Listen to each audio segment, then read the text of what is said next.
Good morning, evening, or afternoon, everybody. It's Kaghoe coming at you with another video. So today I wanted to take the time to talk about Phase 6's biggest failures and its successes. So this has been a video that I've wanted to be making for quite a bit, and I think we're deep enough into Phase 6 to really go back in retrospect and see what was awesome and what was not so awesome. And I think it's always good to reflect on these things, hear what you guys have to say, as well as share my opinions, because it helps the devs decide what they're going to do in the future and how we can make future phases and SOD's unlimited potential go into the future, and whether that potential becomes additional phases like a phase 8 or 9, or it becomes just Classic Plus. I think there's still a lot to go with that. But before we get into the video, be sure to like, comment, and subscribe. Everything you guys do helps my channel grow, helps me get discovered, and helps me help as many people as possible, which is the entire point of my channel. So without further ado, let's get into the video. So the biggest failure that I think we have seen, and I'd argue that this is one of the biggest ones of Season of Discovery as a whole, was the Phase 6 launch. So Descent into Madness was very confusing, very bug-ridden. The raid reverted to its traditional AQ values at launch for people that went in, and within like the first 10 minutes of the raid being out, things were not working at all. There were a lot of system mechanics and bosses that were just either just broken, as well as the PTR vendors made it onto the live servers, which is just, I just don't know how that happens, honestly. But I think that Blizzard definitely was aware of it. They definitely made very, very swift changes, and I'll definitely talk about that in the success part. But to me, that was just, it was really flat. And after Phase 5 had a bumpy start with BWL launching, I think we really needed a Phase 6 win and a win for SOD, and it was just really disappointing as a creator and someone who truly loves this game to see that. The next failure that I have is the launch cadence competing with Anniversary. Now, obviously, I'd imagine that this isn't a decision that devs make. I definitely would imagine it's more of a corporate decision to get as much WoW out as possible so people can play the versions that they want, and as well as we're in Q4, so companies everywhere generally push stuff out. However, I think it led to an under-tested AQ raid. It led to the dev team not having enough data to really craft the raid into something that was perfect, to find those bugs, to find those things. And I think it would have been best to delay Anniversary launch until now. It allows people to plan for it, allows people to build hype for it, and it would allow people to come into a fresh Classic WoW for the start of the year after all the holidays events are over, because face it, everyone is busy during the holiday season. They're out doing things with family, friends, spending time with loved ones, just so much that is going on, and it makes it hard to dive into WoW, sit down and play as much. And I really think because of those things, people really missed out on some of the best and most positive features of Phase 6 because they wanted to dive into fresh instantly.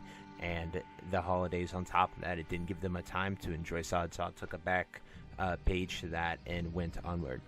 But I'm a positive person and I like positive things, so we're going to talk about successes more than failures in this video. But those were the two biggest ones that I had, and I would love for, Phase 7 and Naxxramas to be great, and I think seeing Nax on the PTR already and people being able to go out there and test it and see things, I think that is a huge indicator that they are aware of what went wrong and they're trying to fix it. So anyway, let's get into successes. So the first success, obviously swiftly fixing all the issues that were mentioned in the first failure. The PTR vendors were gone within hours, and they put an announcement out, like a straight up server announcement saying, hey, look, if you bought gear from this, it's going to be removed, and we're going to retroactively take away those gains, golds, whatever they were. So I believe that was fully implemented, which is awesome.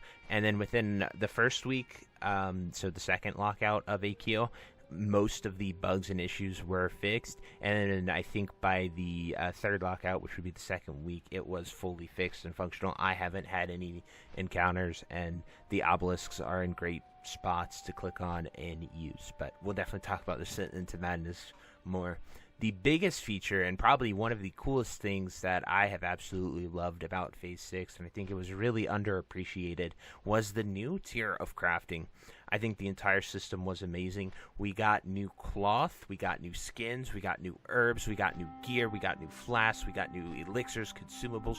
We got so many new things. We literally got a clean slate of new things around the entire phase, and I think that was awesome because we haven't really seen Classic WoW with a new tier of crafting. We haven't seen it ever, and it wasn't even in Psalm, so like this was the first season where we actually got like an entire new tier of crafting and see how it played out.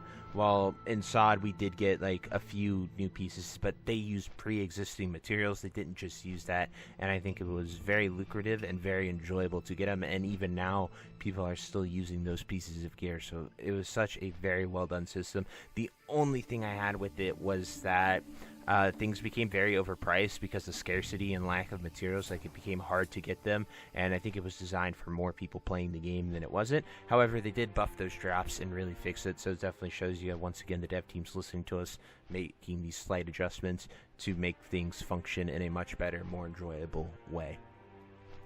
Now, this one might be controversial for sure, but I really enjoyed Descent into Madness.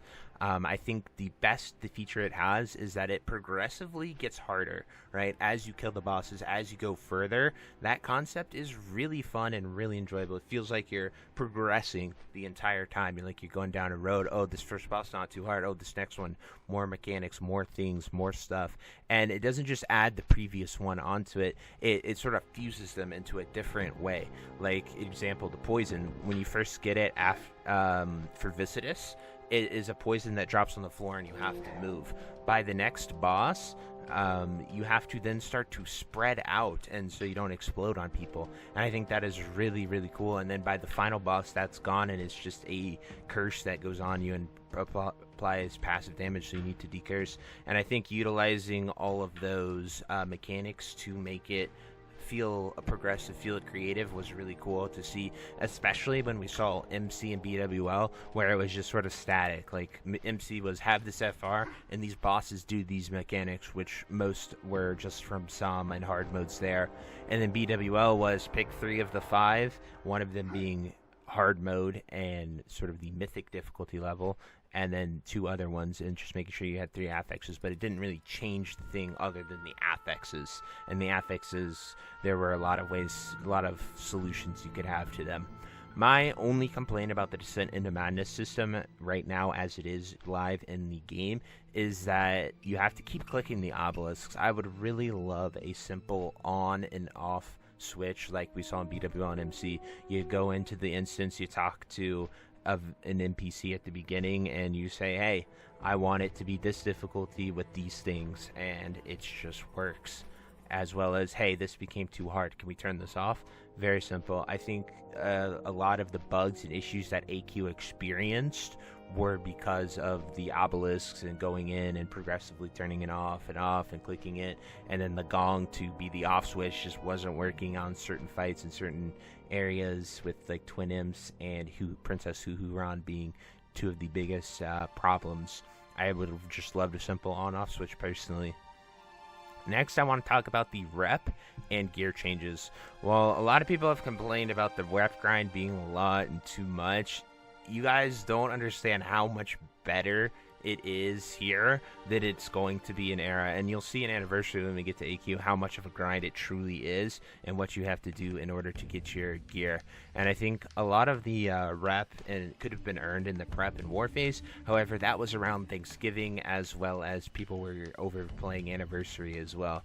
I would have also liked a token system for the tier, because I think people have gotten very accustomed to that with MC and BWL, as well as the tokens already exist. You just have to sort of have the scarabs and idols. I would have liked to see the scarabs and idols be used for scarabs like the crafting reagents, so that gives them permanent value. So like making the new potions, making the new stuff, I think that would have been cool. And maybe allow scarabs to drop in the open world from killing the bugs at the hives.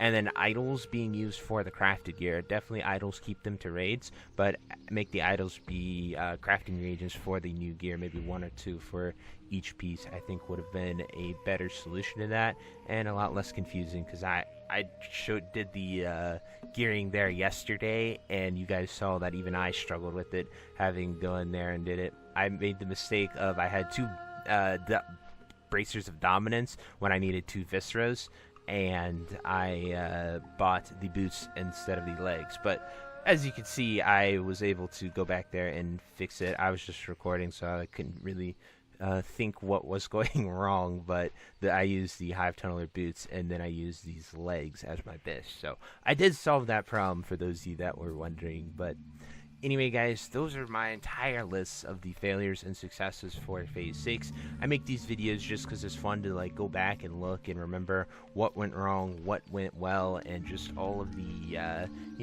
things that we can talk about and learn. Because SOD is unprecedented in the sense that it is the cadence that they are operating. We are doing each in-game phase in 10 weeks, and I think like in Era it was like 3 months before we got like new raids, new things like that. Like it was months and months.